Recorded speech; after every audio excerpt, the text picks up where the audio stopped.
Hey Galen, I have a question for you that I prepared ahead of time. However, I'm literally insane at the moment because it's been a weird week for me. This is going to be a spicy episode.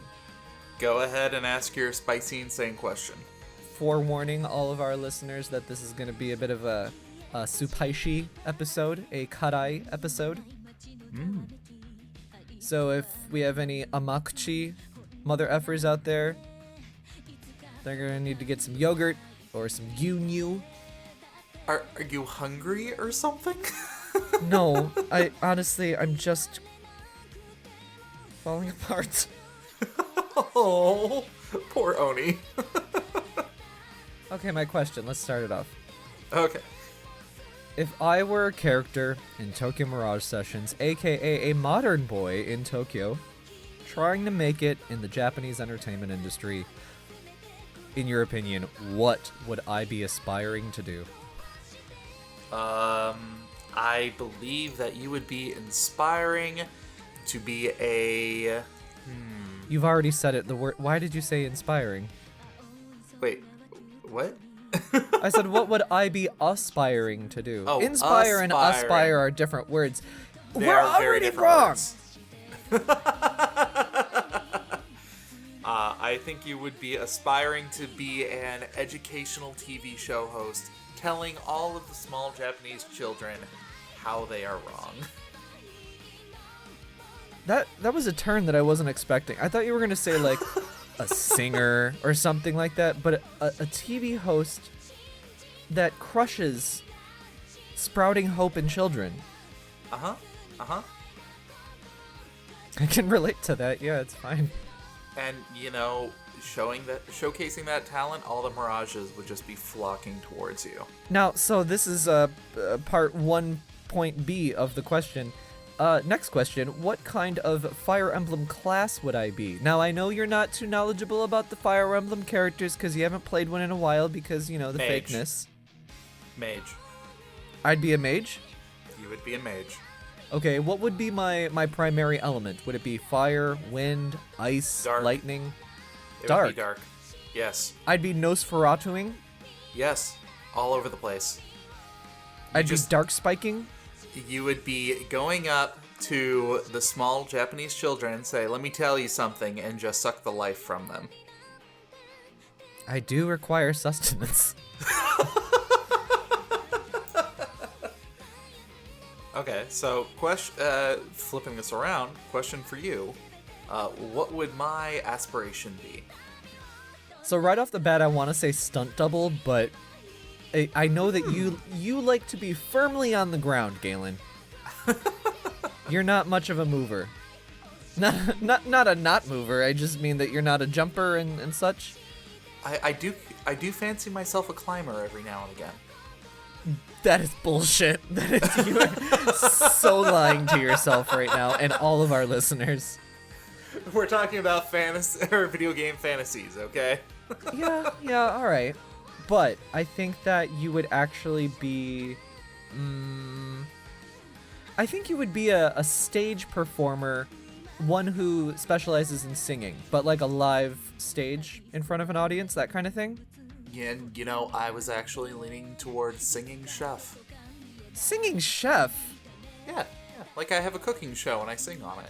Ah, okay, that's the rub. fine. That's totally fine because people on cooking shows, they can't really cook, and that's fine. Exactly.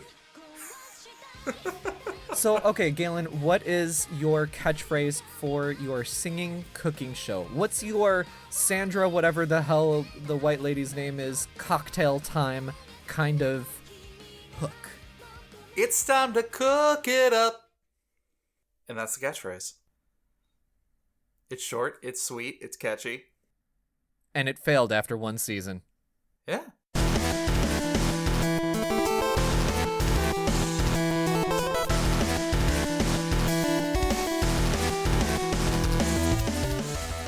Hello, my wonderful superheroes.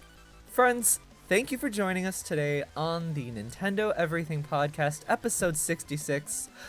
My name is Oni Dino. I am the most fake it till you make it right now. And with me, speaking of fake, I have the leader of the mediocre 001. His name, Mediocre Gray. It's Galen. Just gray? Come on. I've got a better color than that. Okay, navy blue. I was gonna go green. Sludgy pond green. You know, in the right lighting, that can actually be very pretty. Mm-hmm. The bacteria sparkles with all of the colors of the rainbow. So if you haven't guessed yet, or if you haven't read the title of the episode, probably, I don't know, I decide those later. We're going to talk about the Wonderful 101. Yes! I am incredibly excited for this. Yes! I don't know, you did like a sing-songy vibrato thing, and I tried to do it, but my soul is like in pieces at the moment. You just gotta cook it up. You gotta do the cooking by the book. Okay, 5 minutes into the episode, and I already know what my ending song is gonna be on this episode. Oh god. Do you know? Do you already know? I have my suspicions. What? I have my suspicions. Okay. So, the Wonderful 101 was put up on a Kickstarter this week, and fans all around the world saw that Kickstarter goal, and you know what they said? That goal. No, also say something else. Don't make me put it to exit. No, edit. Don't make me edit. Forget that goal, because that goal is like easy. Like all of the stretches. Mm-hmm. Yep. That was boring. No. What they said was Kawashitai. Okay. That was a joke for like literally probably 2 listeners on this podcast. For all of you 2 listeners who got that right before I explained the joke, because explaining jokes makes it so much funnier, I love you, and you are top tier listeners, and you are my favorite listeners. Don't tell the others. So, kawasu in Japanese means like to break something, and kawashitai is like the opening lyric and like powerful lyric in one of the more popular songs from Tokyo Mirage Sessions. It was used in the promotional material and such. You have a lot of connections going on with this It's joke. a very layered joke. It's a little too layered. No. You have to have a language degree in order to understand it. I love prohibitive humor. It's what led to all of my middling success in my life. He said into the microphone of his podcast. Jesus. You are not wrong. Oh my god. Let's move on. Friends, if you are feeling so pitiful, if I am so pitiful, and I am, please help us with leaving a review on iTunes for us, and also to share this podcast with anybody who just revels in Schadenfreude. We're a weekly show, aren't we, Galen? Yes, we are. When do episodes go live? Episodes go live every Sunday here in the United States, and yeah. And they also go live everywhere else in the world, literally anywhere in the world that you are, including Antarctica. You can listen to us, I guess, if you have Wi-Fi down there.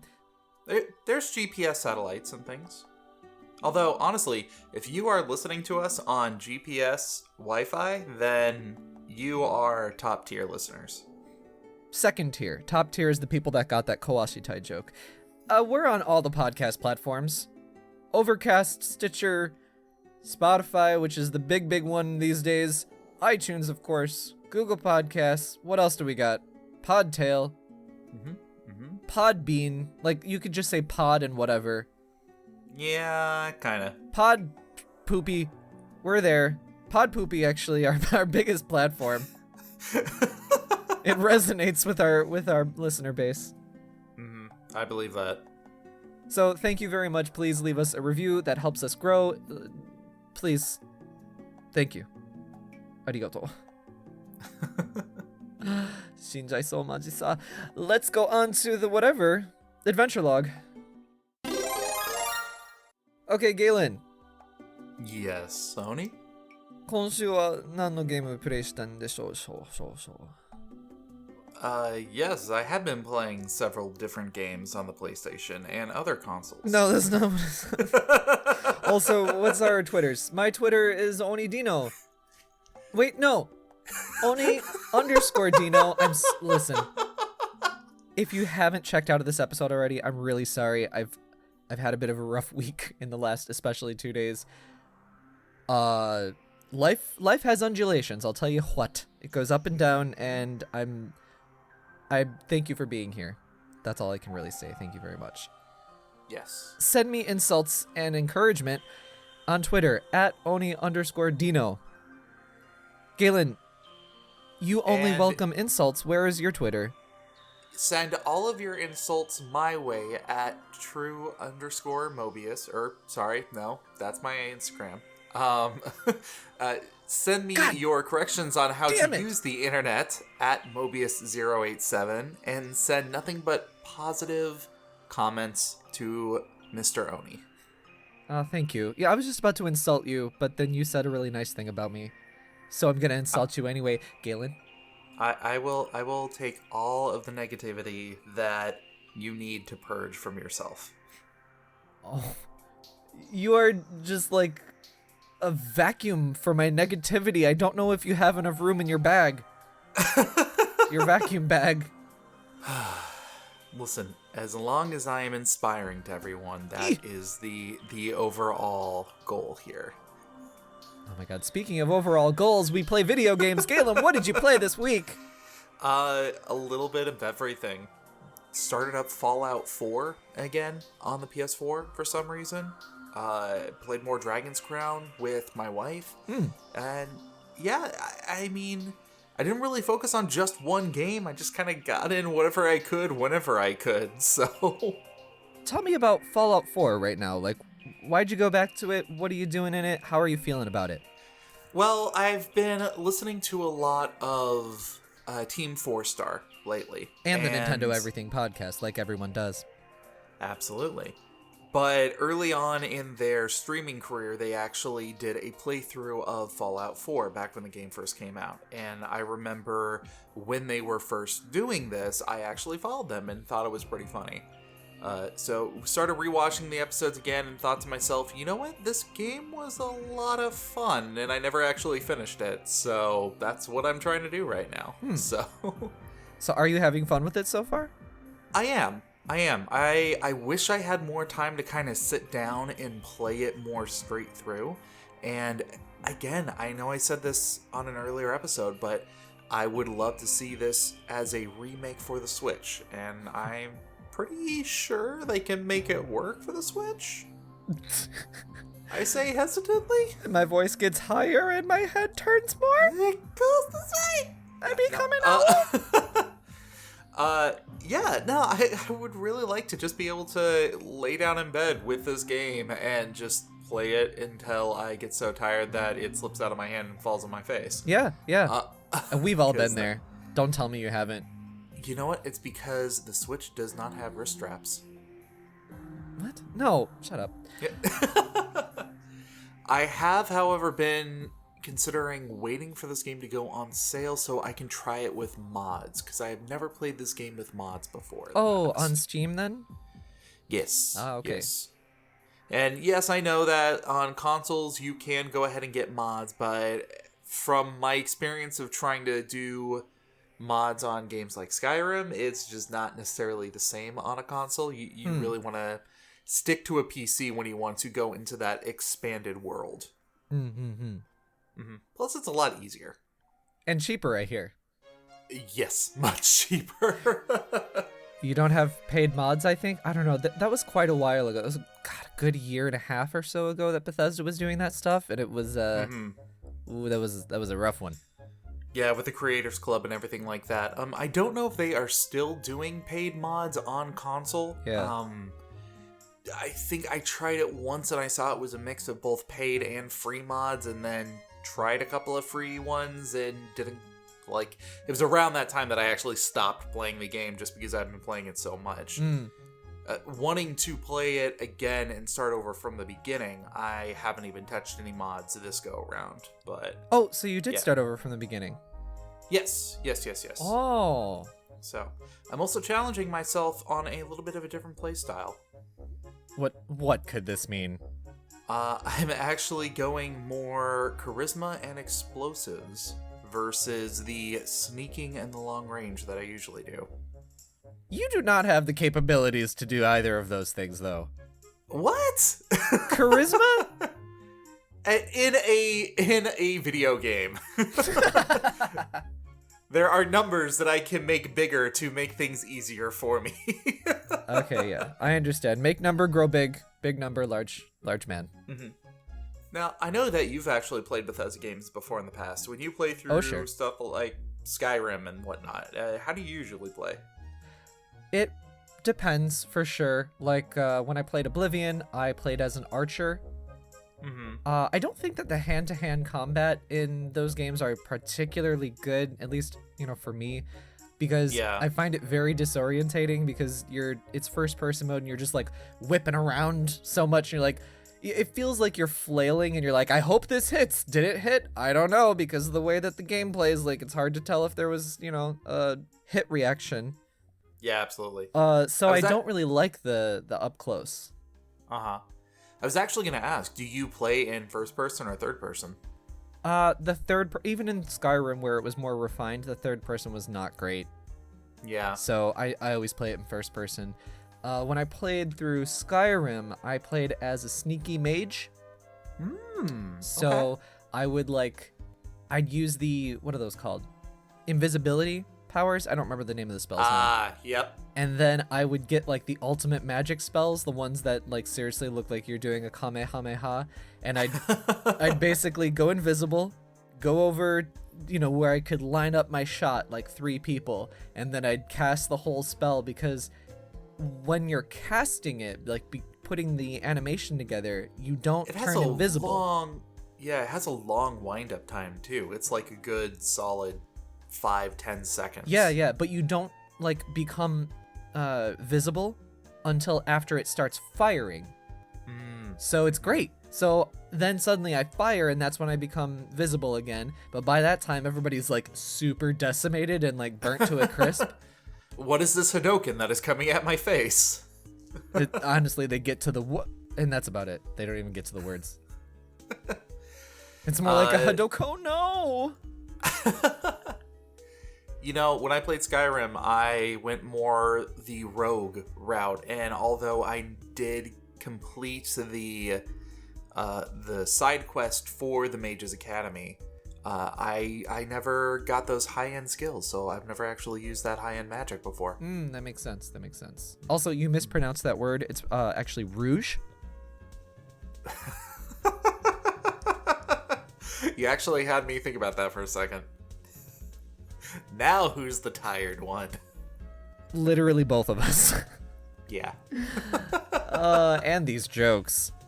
So Galen, how about Dragon's Crown? Let's briefly touch upon that. You having a good time with that still? Everything all the same? Still having a good time. I found out something interesting that it deals a lot with individual characters as far as character progression goes. So my wife and I we have our characters, just as a reminder, I'm playing a dwarf, she's playing an Amazon fighter. But if you you travel around the main town as, a party, and then you're all on the same team. But it's interesting if you go into the guild hall to accept quests and bounties.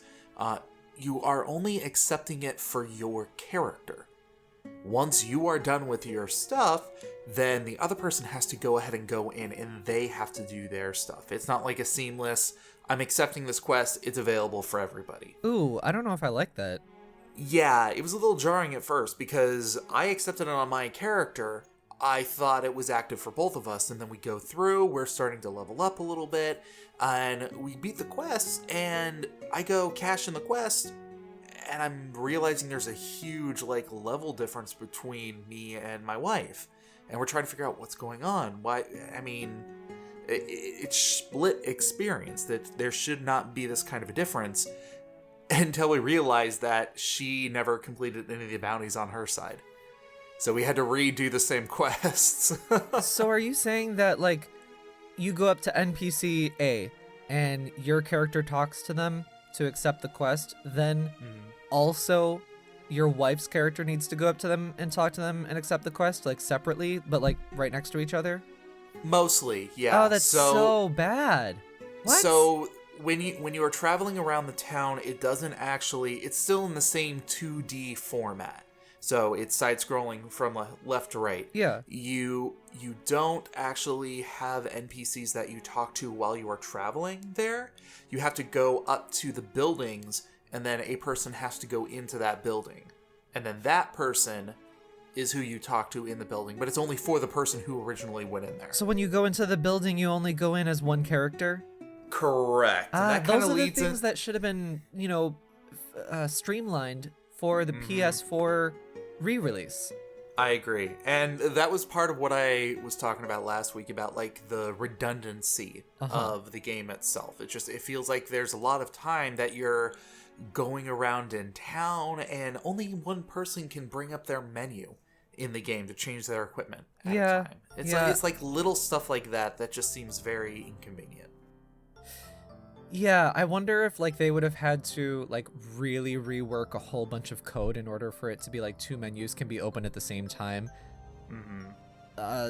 Games that come to mind that do that on console are Divinity Original Sin, but that is also a totally different engine, totally different developers, originally on PC, all that kind of stuff. So yeah, that kind of stuff I can forgive, but just being like, how about like a toggle or an option that says accept this quest for current player character or accept this quest for both characters currently in play, because it knows that it's currently in co-op mode, right?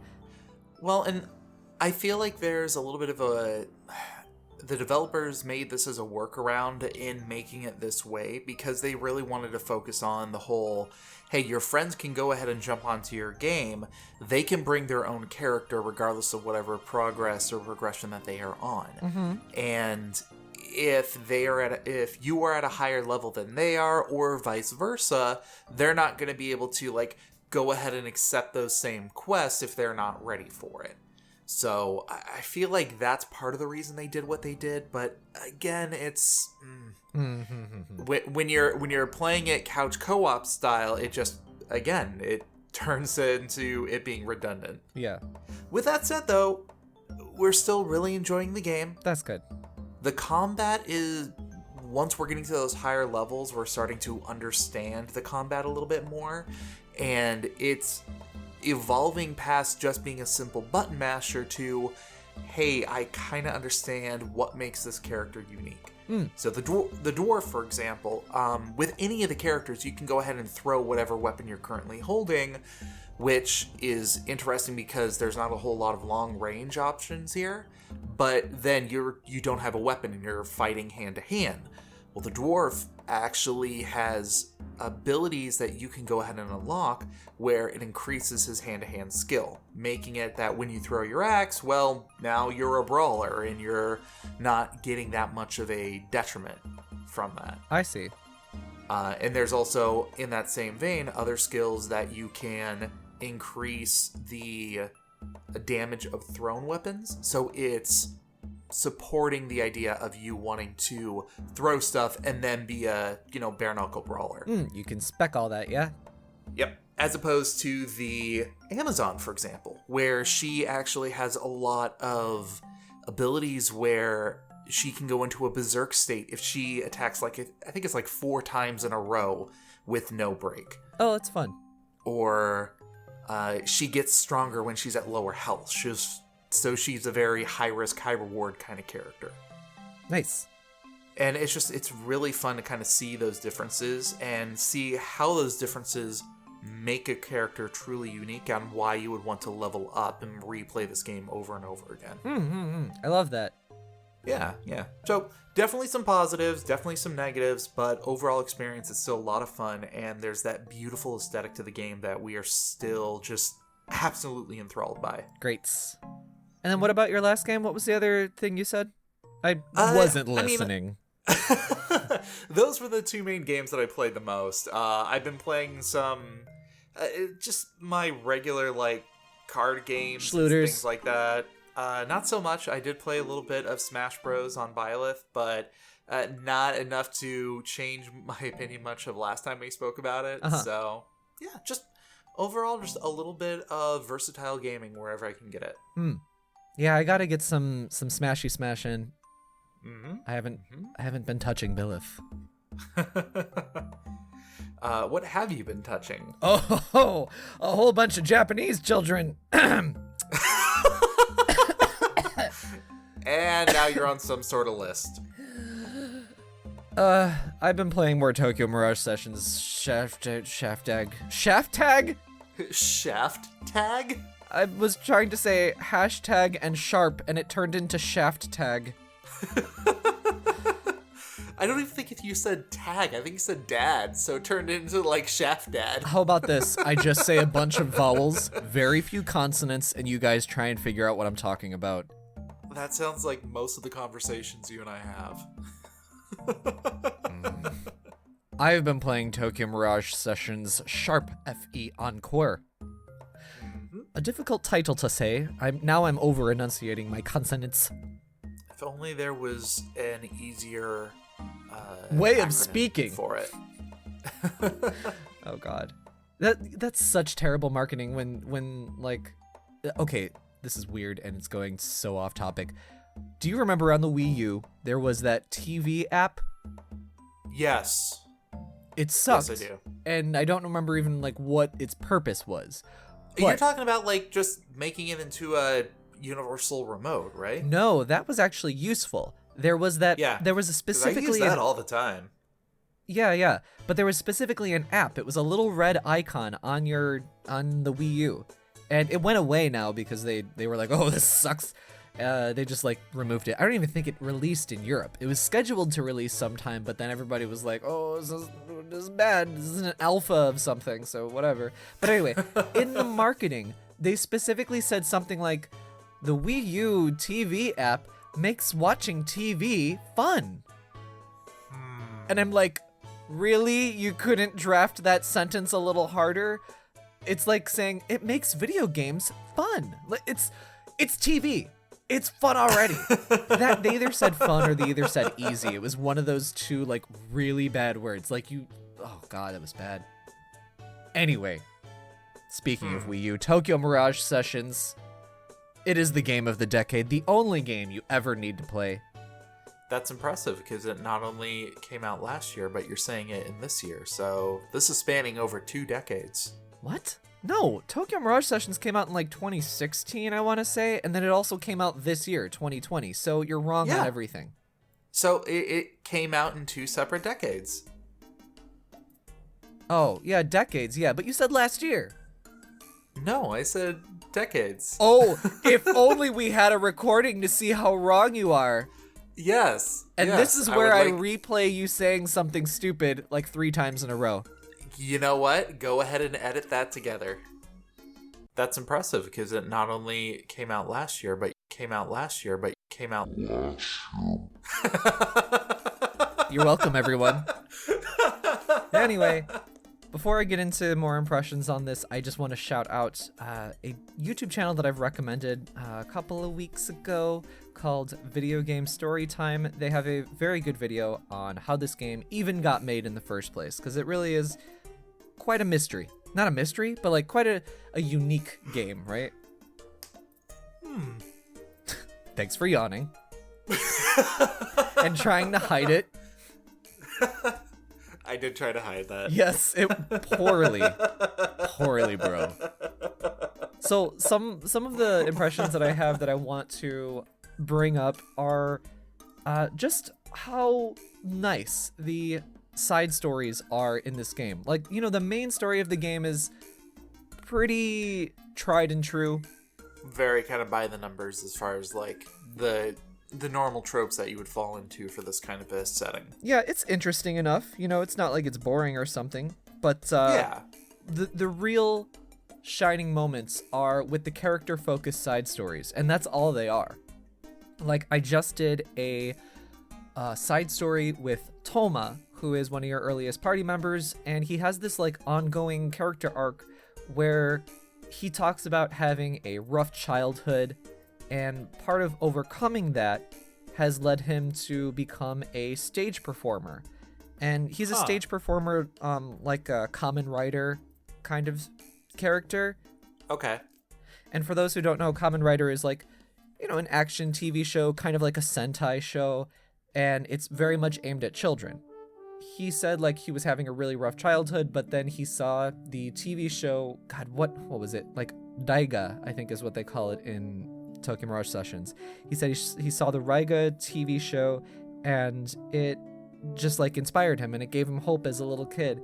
And he realized like, oh, this is what a superhero is, you know, like it made me feel like super pumped up and just happy, and kind of escaped from his, you know, rough childhood.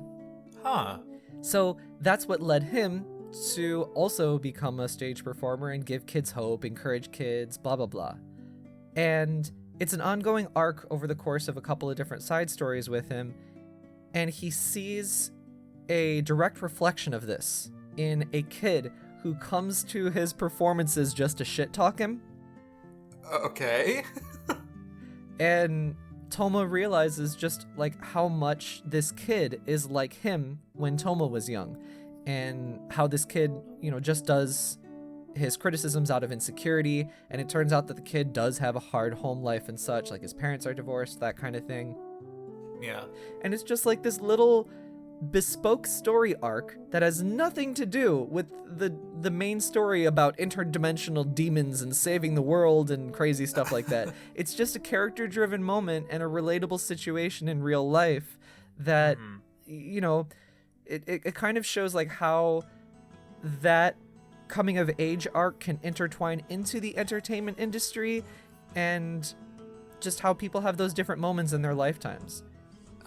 It sounds like it kind of like separates itself from, you know, the world of the video game to take the time to tell just a decent character-driven story. Yeah, and it's not like this is a one-off or anything. Every character has these moments, and it's funny how it's not super crazy strong writing, but it is way more nuanced than you would have expected when you look at this game and you see a rocket ship Pegasus and like a big old boobly monster and everything like that. You know what I mean? You just you don't expect it, you know?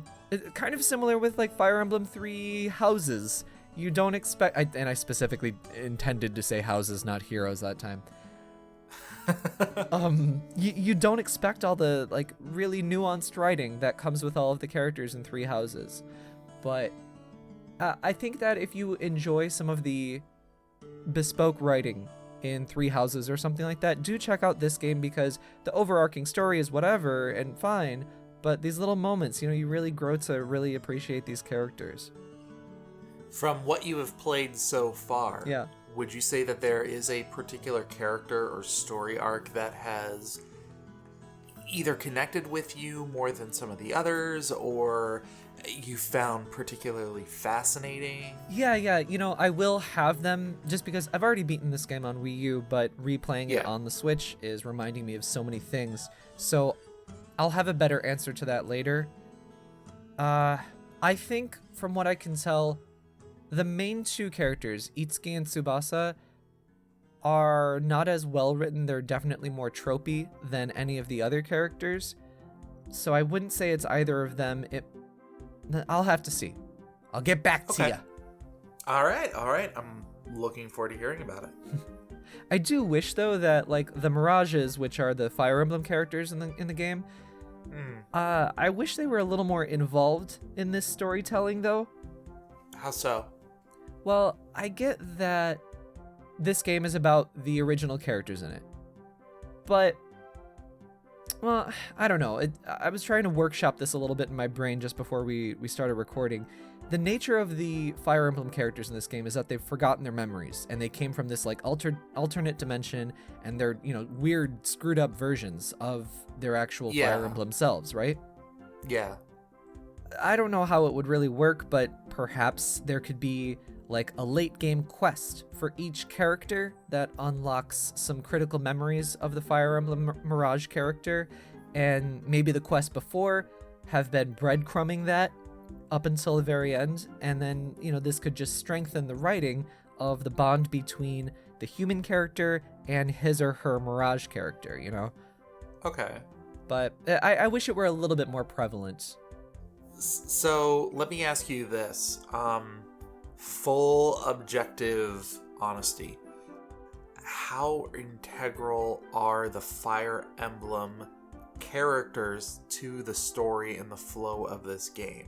Not necessarily the mirages and what they represent to the characters that you're playing as, but the fact that they are Fire Emblem people. Like, would the story change at all if they decided to design these mirages without that connection or that reference? Not so much. Like, the overarching story at the very end does very much link into the first Fire Emblem game, Shadow Dragon? I don't remember what the original one was called.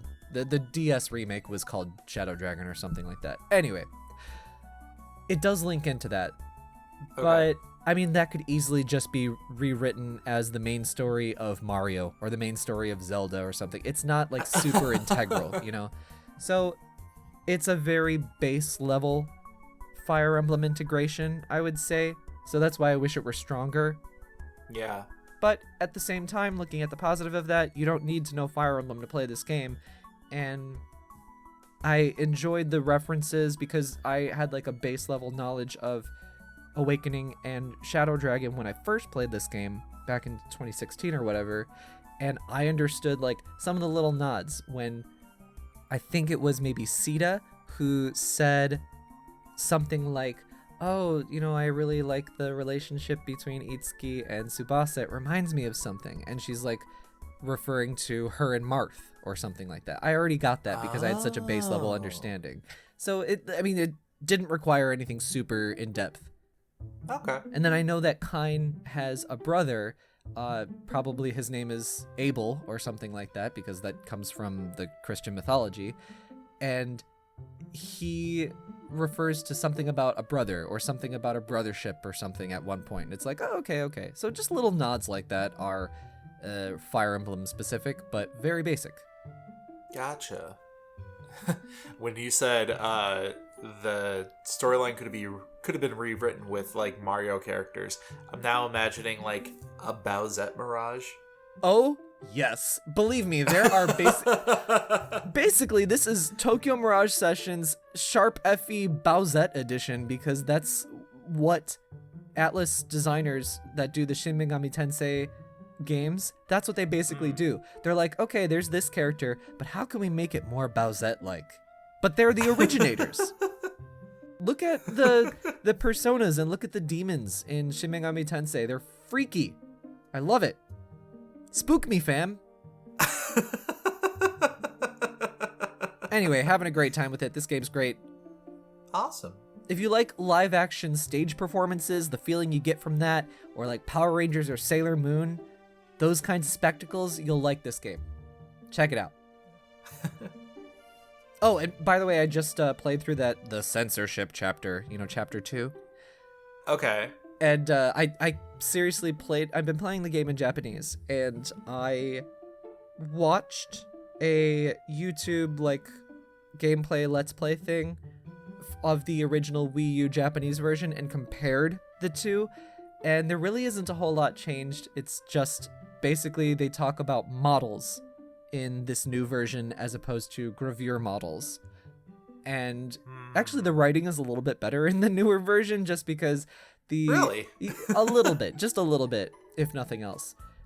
Because they change a few things, because gravure is inherently sexy, and well, I shouldn't say inherently sexy. It's pushing the sexy angle, I should say, because it's freaking 14-year-olds, and that's gross and pedophilic. But anyway, the original Japanese on the Wii U might be like, oh, this is sexy, and it's just that. But then in the new Japanese version, they might say something just a little bit more, I don't know, well written, or a little more descriptive. And it's not much harder to write better than saying, if you have a sentence that says, "Oh, that's sexy," and then you change it to write it more descriptive, that's not really that hard. It's not a tough order. So it's I'm not like saying like, "Oh, the writing is so much better," or anything like that. I just think that it's actually, they should have just gone that angle in the very beginning in the first place anyway. Yeah. But I am kind of glad to hear that they did make some changes about that. I mean, it's not like it's changed for the worse. You know what I mean? Exactly. I don't want to dig up this dead ass horse right now. But yes, it is censorship. It's self-censorship for sure. But the end product actually is in my opinion better. I understand if you're upset anyway, but I will argue if you say it's a worse product because it isn't. I don't know. Whatever. Moving on. Censorship. Oh, but no. I wanted to say one more thing about this. Sorry, I'm all over the place. There was somebody on, I think, the forums on Nintendo Everything, I don't remember, that was talking about this chapter, and they were talking about how it was a commentary on the gravure industry and like the Japanese entertainment industry. Okay. When I was responding to that comment, I was like, I don't think so. Like, and this was before I replayed it. I was like, I don't think so. This is backed, not published, but like, financed by Avex, which is like the biggest technically independent, like music industry effort. They produce idols and singers and talents all over the place. So this isn't really going to have the balls to say something about the industry. Yeah. And then that person said something like, well, you and I must have had, different interpretations. And I was like, yeah, okay, fair enough. I just replayed this chapter. It does not have any kind of commentary at all. It actually encourages the character to get through their difficulty in that chapter through the Japanese entertainment industry and through modeling and through... it goes further into that. It does not have any commentary. There's no interpreting that in a different way, man. It says nothing. What it says? It says keep pushing yourself to be a model and keep figuring those things out. It says the opposite. So yeah, that kind of sounds like the opposite message. Absolutely. Anyway, Tokyo Mirage Sessions having a good time with it. Awesome. So let's keep this session going. Talking about the news. By the way. Yes. You would love Mamori from Tokyo Mirage Sessions because she has a cooking show. She's my favorite. She says something like, I haven't gotten to this part yet, so I'm just kind of remembering it from memory, but she says something like, Kokoro no atatame, switch on, or something like that, which means I'm gonna warm up your heart with the press of a button. Aww. Gross and dumb. She's my true waifu. It is. She is like 12, bro. You're a pedophile. 12-year-olds can cook? Wait, is that the message you were trying to bring up there? You gotta do the cooking by the book. Alright, y'all, the big news this week, Wonderful 101 Remastered. Yes, finally! The Unite action game came to Kickstarter this week, and Kawashi Tai, it friggin' raised $1 bajillion. They were asking for like 50k USD for the initial goal of getting it ported to the Switch. It reached that goal in less than 30 minutes. Not surprising. That seemed like a really low goal, all things considered. Super low. Yeah. Like, I already have seen so many people with the incredibly wrong takes, like on Twitter or whatever, being like, I can't believe Nintendo didn't give them 50k to release this on Switch. Or I can't believe, or not I can't believe, but thinking that 50k is enough to make a port or something like that, even though it's like quote unquote just a port. It's like, oh my god, it costs so much more money than that. Oh yeah, absolutely.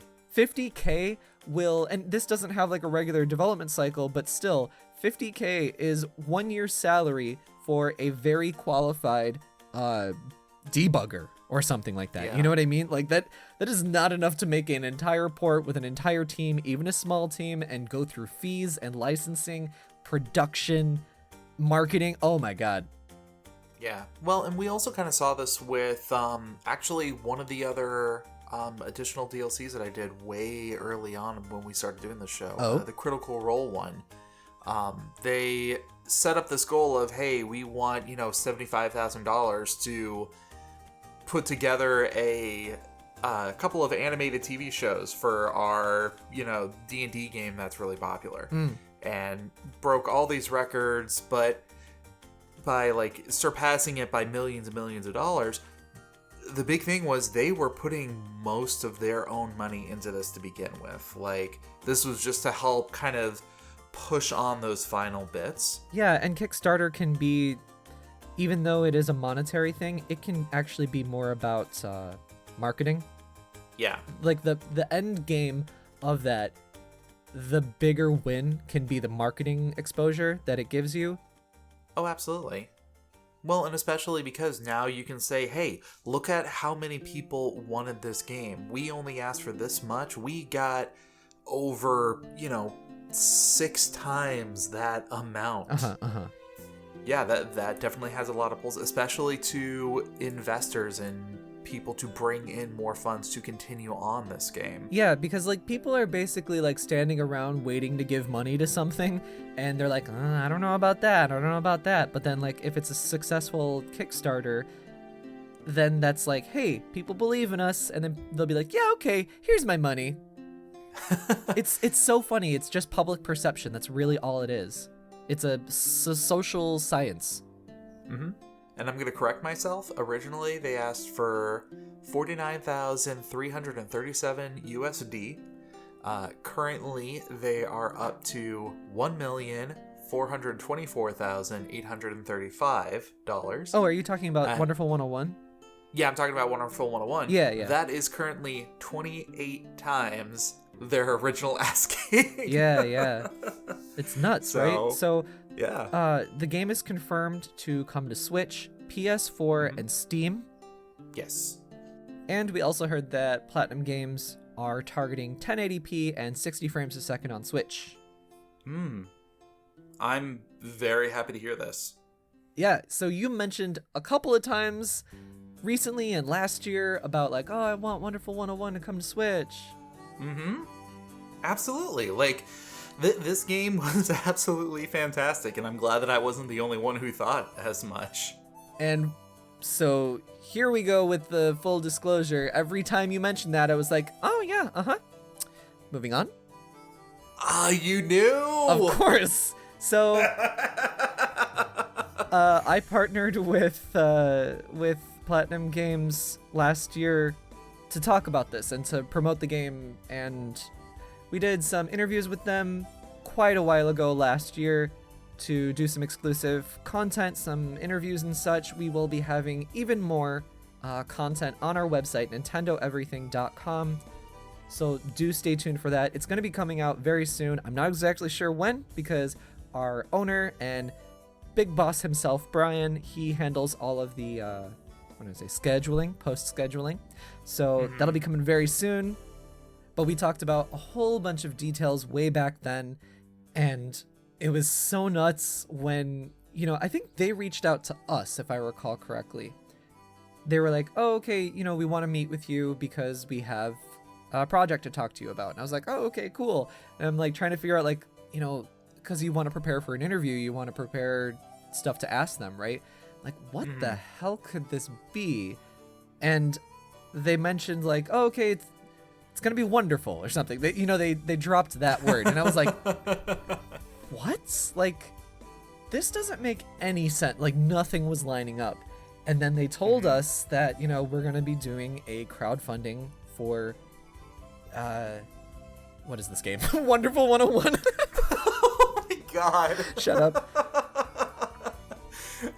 And I was just so blown away because this is such a weird, like, I'm sure everybody when they heard this news, was just like, what is going on? Like, this is a Nintendo and Platinum Games developed and backed IP.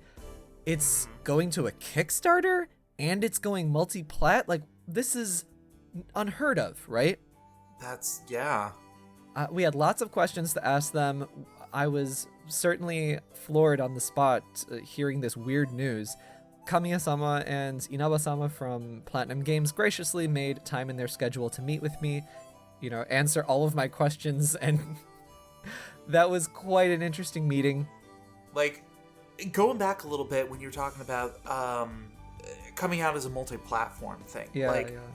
I remember when Nintendo was talking about it, and they were really trying to push, hey, we want to develop some new IPs and really kind of strengthen their lineup beyond just the regular names of Mario and Zelda and Pokemon and things like that. Oh, are you talking about in, like, the very early Wii U? In the very, back when this was being developed and coming out for the Wii U originally. Okay. Yeah, so when I heard that this is coming as a multi-platform and they're kind of releasing that was really shocking. Yeah. Especially coming to the PC. Like, I didn't see that one coming at all. Well, you know who did? Everybody that backed the game because it was a Kickstarter backer goal thingy. I know. I have already backed it myself. I will take one Switch copy, please. So that meeting was quite interesting. Kamiya-sama has the kindest demeanor and way of talking, and he's very friendly. But when he's listening to you and looking at you, he is staring you down. He's just doing daggers the entire time that you're talking. But so he's really kind. Like, you could easily look at him and be like, oh, this man hates me. But he's really kind, and I met up with him, like, actually several times around that week, and just a couple of times by coincidence. And he was just so friendly and so nice the entire time, and, like, had a lot to say, and it was really great. It was a fantastic experience, honestly. Has he blocked you on Twitter yet? No. You know why? Because he has very clear rules on his Twitter about what not to do, and then he won't block you. So, when you were originally talking to them, did they give any hint as to why they decided to use Kickstarter as a funding source? Yeah. So there's a lot of reasons, and there's, some stuff that of course we can't talk about, but basically it comes down to Platinum wanted to get into self-publishing. They have the perception of Platinum Games as a developer is really, really high quality games, right? Like, basically any game that they develop, I shouldn't say any because there's been a couple that have been just so, but like the overwhelming majority, breaking statistics wise, are great games, and they're some of the best games of that year. Oh, absolutely. Right? Like, whether it's Bayonetta, Nier Automata, Astral Chain. Yeah, it's just so many games that they're pushing the boundaries on. Yeah. So they have this great perception. However, the perception of them is such a high evaluation that it's a little bit in, disproportion to reality, in that they are just a small developer. They're just a group of talented people. They don't have the capital to back up, publishing efforts and stuff like that, even though they would like to get into self-publishing. Publishing is really, quite a money game. So they were like, you know what, we have this great relationship with our fans. Why don't we work directly with our fans to get this to happen? So I guess that begs my question, like, is this a precursor to what they're going to be doing with future games? Like, that we're just going to have to see what's going on. Yeah. Just going to have to wait and see. What is your personal opinion? Like, off the top of your head, what are the chances that we're going to see, I don't know, Astral Chain coming out for the PS4? Oh, well, okay, so this is totally personal opinion. I don't think that's going to happen. Yeah? I think it would be cool to see that happen, to be honest, just because I think it would be great to see Astral Chain looking as good as it does, but running at 60 frames. Mm-hmm. I would love to see that. Whether it's on a Switch Pro or whether it's on a PC, like, whatever. But I think that this Kickstarter so far is very successful. And I think that that's, great and going to give Platinum a lot of confidence. I truly hope so. And I'm saying this with a little bit, with a grain of salt, but I'm really hoping that they learned from other developers and other producers that have gone down this route. I'm looking at you, Mighty Number 9. Brilliant that you should be asking that, Galen. We didn't set this up ahead of time, I promise. But brilliant you should be asking that, because I specifically asked them that when they first told me that they were going to do this last year. Fantastic. Right? I am fantastic. But I was like, okay, so... Some would say you are wonderful? Mm-hmm. After, talking to them about, like, why they're doing this and a couple other things, I was like, okay, so with Kickstarter, we've seen other games that have become, like, enormously successful, like, way beyond what they were anticipating with their goals. I asked them specifically, what about if this Kickstarter becomes too successful? And they had this really great reaction, both Kamiya-sama and Inaba-sama, where they were like, oh, like almost like they hadn't thought of it before, or maybe it was just that it was a good question, not trying to pat myself on the back, but just they had a unique reaction to that. And I specifically brought up Mighty Number 9. I was like, there was a lot of stumbles afterward with that game. And they were like, well, they were trying to release on a bunch of different platforms, right? And I was like, yeah, I mean, they tried to release on PS3, 360, PS4, Xbox One, Wii U, so waiting 3DS, for my 3DS copy. Vita. Yeah, Vita and 3DS are still not out. Steam, who knows what else. I thought the Vita was out. I'm pretty sure that neither the 3DS nor the Vita came to fruition, and like there still has been no word on it. Okay. I'm pretty sure. But anyway, I don't know. That's just so in the past for me right now. Yeah. So anyway, and they were like, well, we are making sure that the scope of what we promise is not going to be outside of what we're capable of. And they were very confident that they have a good scope. And I will say also that, this has been in the planning stages for a very long time now. This isn't just something that happened in a couple of months or whatever, or even 6 months or whatever. Like, this has been in the planning stages. So everybody involved in this project is very thorough and has done their homework on everything. Yeah. So let me ask you a question. What do you think made them choose Wonderful 101 as the game to come out on Kickstarter? Well, I know for sure. Kamiya-san was like 13 people played it. Well, was this a matter of they felt like they had a really awesome game and Kickstarter was more of an avenue that could possibly bring this to fruition and expand the market? Or do you think they wanted to test the waters to see if Kickstarter was a viable platform to use in the future, and Wonderful 101 just seemed to fit the bill? No, it's certainly the former, where like they have been believing in this game for a long time. Like before it even released on Wii U, they were like, oh my god, this game is just great, it's so unique, it's coming together so well, I can't wait to get people to play it. And then when it came out and the sales numbers came out, Kamiya-san was like, what the hell? What is going on? Ain't nobody bought this game. Just saying, I did. I bought it day one. I did too. I bought it day one. There you go. Yeah. We are one of the 17 people. Yeah, we're one of the 100, or we're one of the wonderful 13. Yes. And so, they've constantly wanted to revisit this game just because they know they got something good here, and they knew that it didn't get its fair shake regardless of what the reason was. Yeah, I'm ecstatic to hear about this. Yeah. So do look forward, NintendoEverything.com, to more of, I hate to use the word exclusive, to be honest, but it's what it is. More exclusive content coming out of our coverage that we did with Platinum Games, that we partnered with them on getting the message out there about this. There's lots of really interesting stuff in the interview that I talked about. I also, and you guys know, you can count on me when we're talking to Japanese developers. You can count on me to ask these kinds of questions. We also specifically talked about butts. Of what butts did you talk about? Let me ask. Oh, so many butts, so much, so often. Like, of course, we talked about like Bayonetta, Astral Chain, Wonder Pink from Wonderful 101.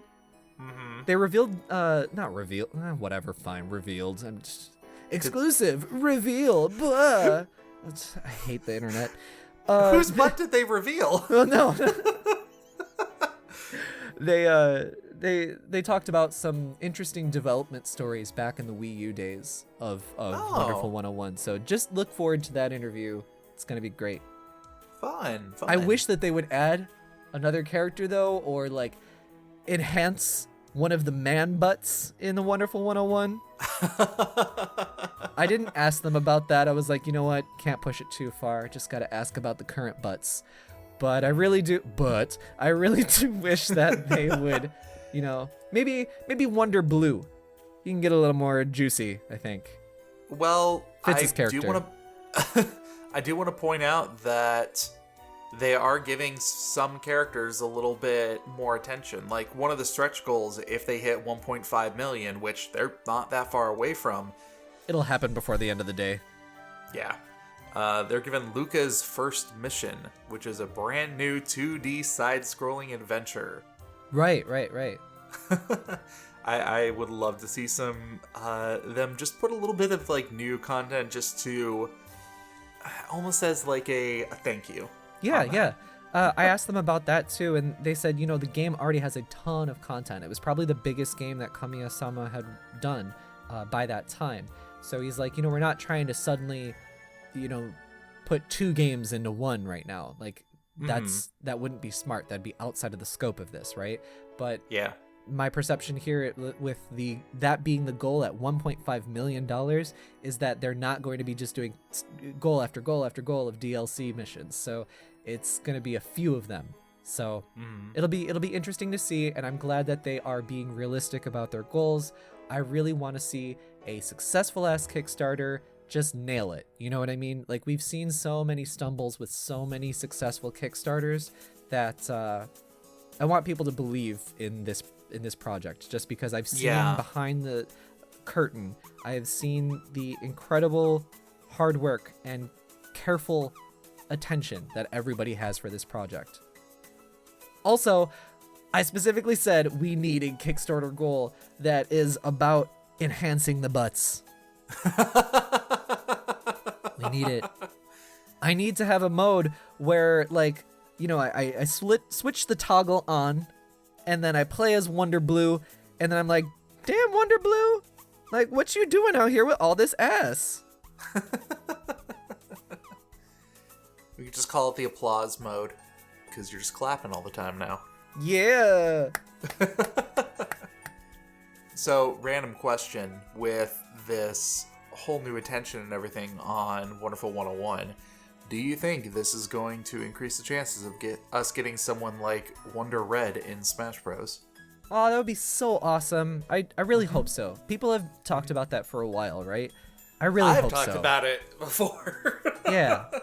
I think it would be really cool. I think it would be a really fun character to play as, too. I would be very happy to see that.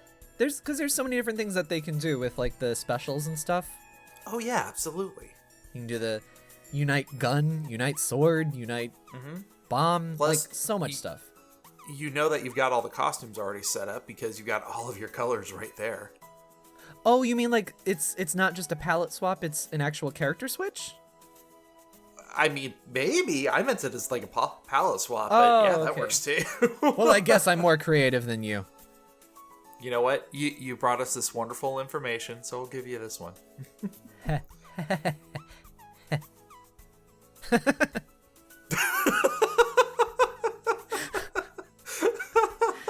You know how you do that thing where you're like, you fake laugh and then you're like, oh, that was actually funny, I'm funny. Oh my god. I need to go to bed. It's the middle of the day and I need to go to bed. Anyway, I was actually really bummed though, because I've known about this for a long time and like stuff has been happening for a long time. I was really bummed that like literally like 2 days before the game actually got revealed that somebody leaked it. Oh, shoot. Yeah. I did see a couple of rumors kind of floating around. Yeah, and it sucked, really, from just a personal point of view. It just sucked to see that because it had been going on for so long and we almost made it. And I was just like, oh my god, like, this isn't gonna get leaked. And then it does. And Yeah. I don't know, it's like a divisive direction that they've gone with. I'm so happy to see that, like, the reaction to this has been so positive. But I was worried about it, initially. For the longest time, I was so worried about it. Like, Nintendo fans can be so rabid and so tribal. Mm-hmm. And so I was worried. Were you worried at all that the leak would have hindered things? Yeah, totally. So that's why for the longest time, for months and months, I was like, this isn't leaking. Like, nobody's been talking about it. This is great. This is great. And then just 2 days before, damn it, somebody leaked it. Yeah. And you know what's so funny? I feel like leakers are, like, almost always Western media. Because Japanese media, we've known about this forever, right? So finally, when it got in the hands of Western media, making a bad name. I don't know why, but I want to say it's just this one guy who gets drunk in a San Francisco bar who just slips up and ruins it for everybody. Oh no, that's a calculated decision that somebody is choosing because they can't contain themselves, because they get excited by the potential fame, the 5 seconds of fame or whatever they think they'll get. I don't know. Yeah, but it's so, like, awful. I, for the life of me, cannot think of anybody who's like, oh, I know that person. He's the one who leaked that one thing. Like, that never happens. I don't know. I can only speak as somebody who is working in the video game industry and wants to work even further into it and wants to make my career of it. Why in the world would I risk my entire career and get blacklisted and everything like that by leaking something, or by not following a NDA, or not following a embargo? You know what I mean? Yeah. Be a professional, do your job. So I just can't believe that there's people out there doing those kinds of things. It's such like an online personality, showy, look at me kind of thing that people want to survive off of. And I'm like, wow, is that like so not sustainable or healthy? I don't know. Yeah. Like, there's good things to leak and like do an expose on. Like, look at some of the work that some of the writers and editors at Kotaku have done with the expose on Anthem and BioWare and the problems behind like Dragon Age Inquisition. Well, and would you actually call that more of a leak or more of just like no expose? More of an expose. Yeah. But I mean, there's a little bit of overlap with certain things. They leaked that. Well, it's not leak. You know what I mean. It's good to reveal information that is not intended to be revealed in certain ways, right? Yeah. So things like that, it's good for the industry because it's got to show, like, oh, there's problems behind the curtain. Like Dragon Age Inquisition came out and it was really well received. However, behind the scenes, as we learned years later, lots of team members were like, I hope this fails, because the work culture and the crunch that is forced upon us is so unsustainable that we want our game to fail. So that way somebody will finally pay attention to our screams. And it was a success. And can you imagine, as a person working on that team, suddenly seeing your game succeed and you're upset by it? Like, I can't imagine like the pit in your stomach that you must feel, right? Yeah, that's got to be a little intense. At the end of the day, I'm really happy to see this game coming around. The world needs more games that are a combination of Pikmin and Beautiful Joe. Yeah. It 100% needs that. 101% needs that. 101%. Oh, dab. Yeah, so stay tuned in the future. We'll be talking more about Wonderful 101. We didn't even talk about what kind of game it is and everything, so stay tuned. We'll talk about that. Oh, yeah. Is there a Kickstarter goal to get you to not to dab again? Yes. Donate. How much directly money? To my, what do I have? PayPal. How much money do we have to give you not to dab? You know what? Let's just start by giving us money, and Okay. we'll go from there. Remember, you listeners at home, you can give us money to not tell bad jokes. Hey, if you give me money, you can tell me what to do. That's a higher tier. So let's move on you to... s- what? Oh, I was about to say, did you see some of the physical rewards that are on the Kickstarter? Kind of. I skimmed through that just because I'm not super interested. Yeah. What's up? Some of my favorites are the wonderful mask you can get and the Wonder Jacket. Oh, cool. Yeah. So you got Wonder Red's mask and his red jacket that you can wear. Oh, you would look so stupid in that. I don't care. Yeah, you shouldn't care. Nobody should care. Everybody should do what they want in terms of looking like what? Although, to be completely honest, like, you know me, I'm not this kind of person. If I got that jacket, that is something that I would probably, like, put up in frame like a jersey or something. Yeah, that is not your style. That's crazy. Yeah, but, I mean, I think that's really cool. How embarrassing. A little bit. That's okay. I'd expect embarrassing behavior out of you, Galen. I would be surprised if you didn't. I do also like here that they have hand-painted controllers as an option. Oh, as yeah, well. that was cute. Hand-painted Switch controllers. Yeah, and a PS4 controller, too. Oh, nice. Yeah. Sounds like we're going to need to unite fun.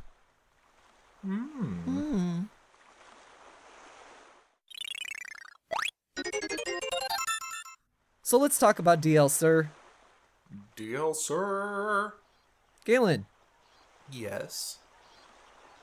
what?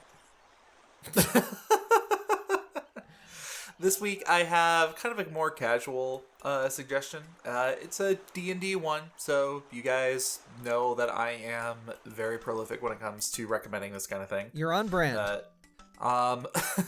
This is a particular content creator by the name of Puffin Forest, and he just does little stories about his time playing D&D and his experiences and hanging out with his friends. What I really appreciate is that he also animates all of his stuff too, and it's very kind of rudimentary, kind of simplistic animations, but you don't see a whole lot of animations on something like YouTube nowadays anymore, especially What? with the and especially in the rapid, consistent format that he puts out his videos. So I kind of appreciate that. I guess, animation isn't getting pushed as high as like something like vloggers. Like No, YouTube and- really wants to push their vloggers and just kind of nonsense things, but animators that have to actually take time and like put things together, their production value is higher regardless because it takes longer to make that kind of stuff, and it just doesn't get pushed as much.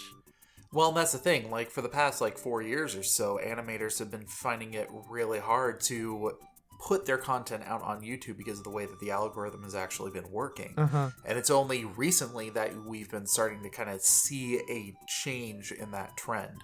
And animators kind of, making a bit of a comeback. So I don't know though, like YouTube is such a rough platform. It's like, how do you even get started on YouTube nowadays? You know what I mean? Exactly. It's not conducive to growing creators like it says it is.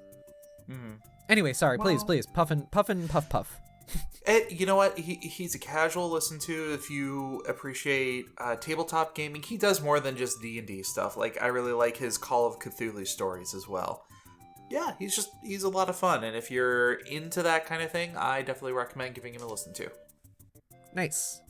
Yes. Oni, what do you got this week? So for me, usually if you've been following the trend on what I like to recommend, I usually try and recommend a little bit smaller people or mid-sized people. This one is a bit of a bigger YouTuber. It's Super Eye Patch Wolf and his new video on the bizarre world of fake martial arts. This dude makes a lot of really great videos. Mostly it's about anime stuff, and sometimes it dives into martial arts and wrestling. Is it like those DBZ moves that I do in my backyard? I mean, did in my backyard? I mean, you do in front of your bathroom mirror. Yeah. On camera with your shirt off. My cringe level is over 9,000. Uh-huh, yeah. I think it's a little bit more over that considering you brought back that old-ass joke. It's not that old. It's old, bro. In the age of the internet, that was like when dinosaurs happened. So it's timeless. You're ruining Super Eye Patch Wolf's moment right now, bro. Sorry, continue. Yeah, you should be sorry. Anyway, this video is a fascinating watch, specifically the latter half of the episode. Or episode? Video, whatever. Episode makes sense. No, it doesn't. He specifically talks about, it's really well structured. His videos have a lot of really high production value to it. It builds up so that way you have a foundational knowledge of what he's talking about. Then he talks about basically his main point that kind of comes out of nowhere. There is this Chinese MMA fighter, like mainland Chinese MMA fighter. And his name, oh God, I wish I could remember his name. I think it's Shi Xiaodong, but I can't remember if the last two words were right. Anyway, he has been kind of calling out so much of the like superfluous fake martial arts or over embellished ancient martial arts, or like things like Tai Chi being like the best fighting style or something like that. And he has this Chinese MMA guy has been fighting these people and beating them like super easy. And it is fascinating to see this guy being like really realistic about it, because he is saying like, I'm not like a crazy good fighter or something. I'm a mediocre fighter who's past my prime. I'm just trying to show you that like this stuff needs to be called out. And lots of, because China is a communist government in mainland China, like the government and the papers and stuff which are run by the government are really pushing this man as a basically anti-Chinese person, like a traitor to their country and traitor to Chinese values and stuff like that. Yeah, and it's so fascinating what happens to this poor man, and God, do I support him. Anyway, please check out the video for yourself. That's in the latter half of it. The first half of it is fascinating and like just people making things up and like saying that they can like, beat people up with spirit hands that you can't see with your eyes and stuff like that. It's wild because it goes into just like people, that are like cultists or snake oil salesmen or something like that. Just selling lies. I actually watched the first half of this video, and I thought it was funny when they were interviewing the guy who tried to demonstrate it on this skeptic interview person, and didn't work. And his reason for it not working was, he probably had his tongue off on the wrong side of his face. Yeah. Because if that happens, it doesn't work. And I'm like, what? Yeah, there's always an excuse with those people, right? Anyway, please do check losses, dude. Please do check it out. Make sure your tongue is in the right side of your mouth when you're watching this video, otherwise it doesn't work. Super Eye Patch Wolf on the tubes of you. So that's been my problem. And so now, if you have a tongue inside of your own mouth and you want to move your tongue around to make words, but in digital format, that's usually what? Do you use your tongue on the keyboard or? Hey, it's February 2020. Brexit has happened. Why can't that? So live your best life by sending us some listener mail. To nintendoeverythingpod@gmail.com. Use your tongue to send those emails to nintendoeverythingpod@gmail.com. And if you wanted to give us a tongue lashing, you might sound something like this. This week, our lovely listener is Tom. Hey Tom, how's it going? What up, Tom? Tom writes in saying, I'm a week behind, but I would argue Pokemon, Smash, Splatoon, and maybe Mario Kart are games as a service because of their online events. Pokemon and Splatoon have online competitions. Smash has their Spirit Board events that give you an increased rewards and from time to time introduce new spirits like Ass, Troll Train, spirits this past weekend, they also had some online Mario Kart event this weekend. Interesting opinion on there, Tom. Listen, Tom, we need to have a conversation right now. Listen, I will not accept this. On this podcast, we do not, I repeat, we do not encourage Galen and the Durchfall that comes out of his mouth. The what? It's German. I will take your word for that. This podcast needs to be frei von Durchfall. German speakers and our lovely listeners in Germany, let me know how terrible my German was. Yeah. Please remember, send all of those tweets on how bad Oni's German is. And Tom, I swear to God, we don't encourage Galen. You know, Tom, I'm actually very glad that you thought of this as this one. Interesting how your definition is actually a little bit more broad than mine originally was. I'll be honest. Because my original idea of games as a service was more about a way to get a constant influx of money and planning out the way that a company can do that over an extended period of time. Right. Where, Pokemon, I'm sticking to my guns on that. That's definitely the way that Game Freak is kind of going. I've never really viewed Smash as games as a service, except when it comes to their DLC fighters. But using the whole spirits thing, that's an argument that I've never thought of before. And I'm not sure it falls into that same category because they're not actually making any money off of the spirits, but it is extending the life of the game. I don't know. Yeah, so Tommy boy, let me tell you. My opinion here of this game. Oni, be nice to the listeners. I'm nice to Tom. Tom's a great guy. Tom's one of our biggest supporters. I'm going to tell you, though, that I am quite confident to say that games as a service, in the definition of that, is it's integral that it is a monetized portion of whatever to be games as a service.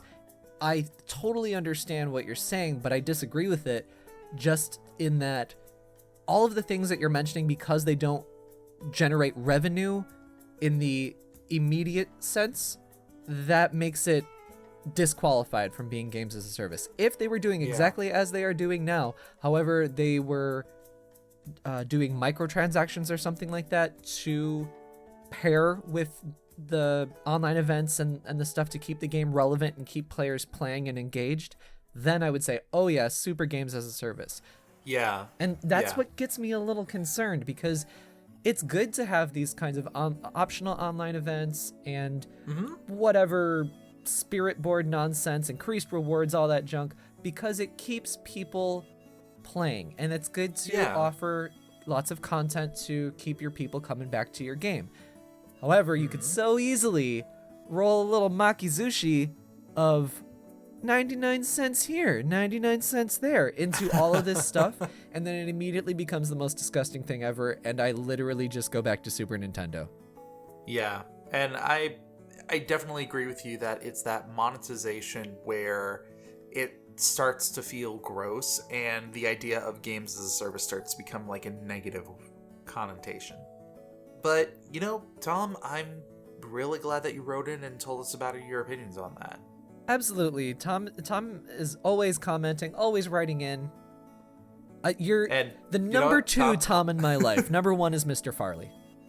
Wait, no. There's another Tom that always really supports us. Never mind, you're not my number two.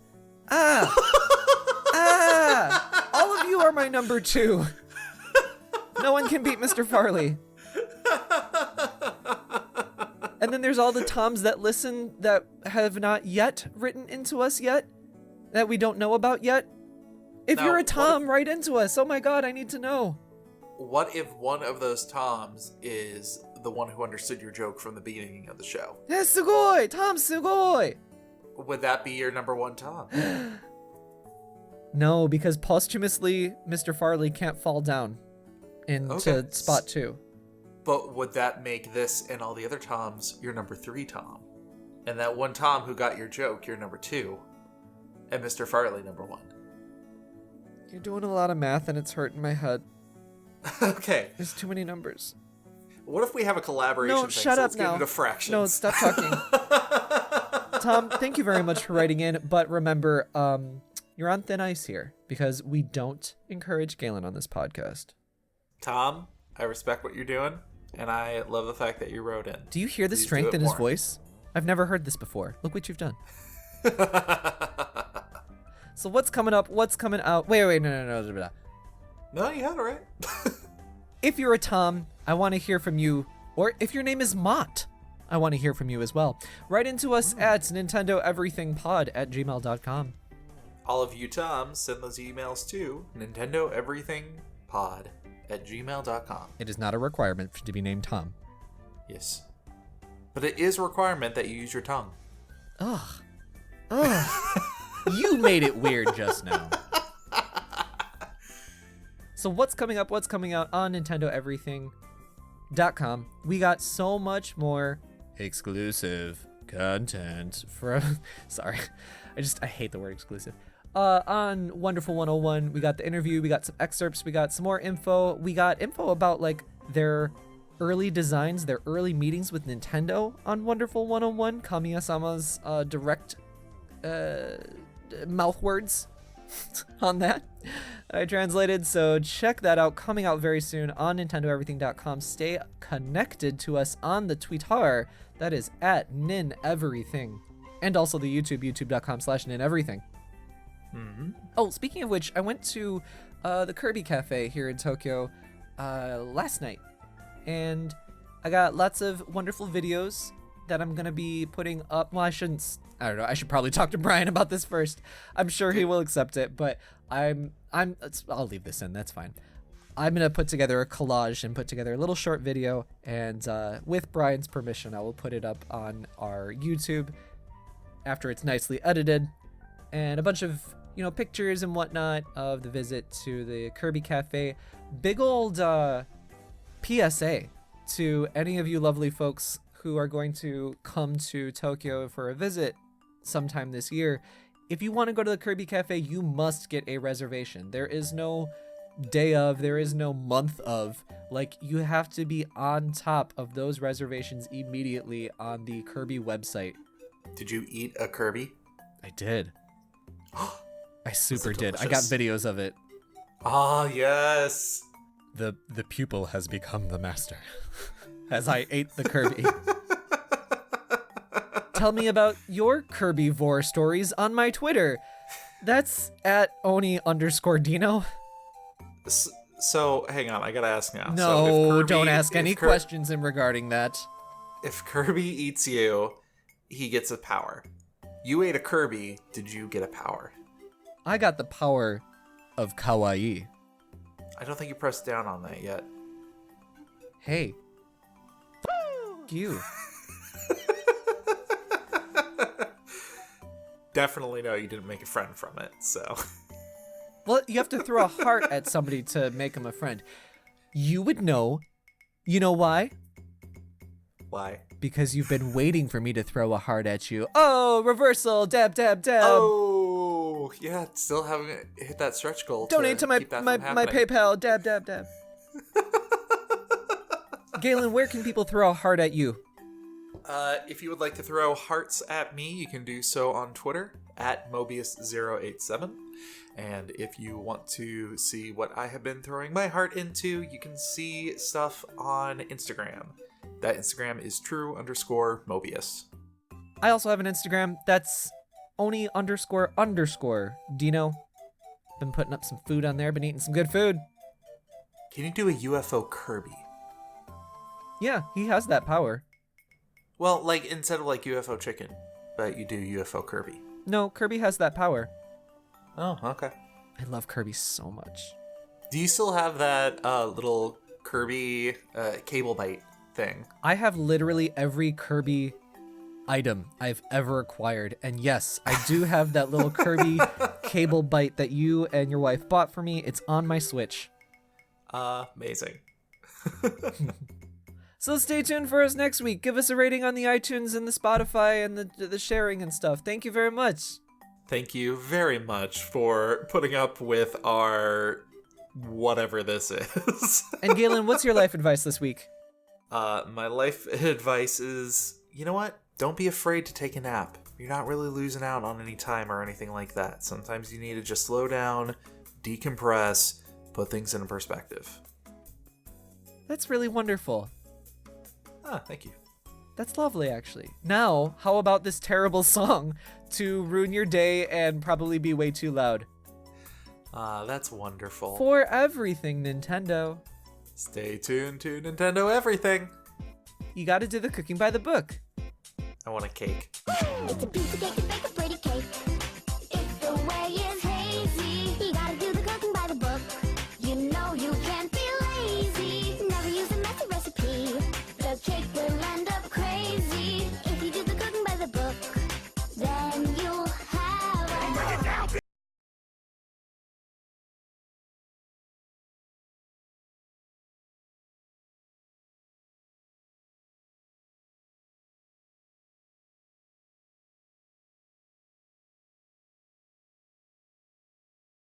It's a piece of cake to bake a pretty cake. What? If the way is hazy, you gotta do the cooking by the book. What? You know you can't be lazy. Never use a messy recipe. The cake will end up crazy. If you do the cooking by the book, then you'll have a... Rub that shit, it's gone!